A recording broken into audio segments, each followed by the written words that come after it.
109 years young, this 1914 Ford Model T Roadster is a desirable brass era example with lots of pleasing features.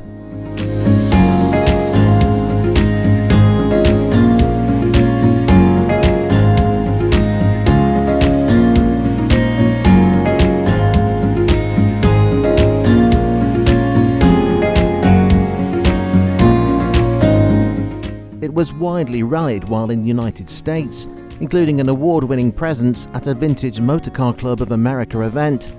Believed to have been restored in the 1970s to a very good standard, it's running and driving well, according to the vendor.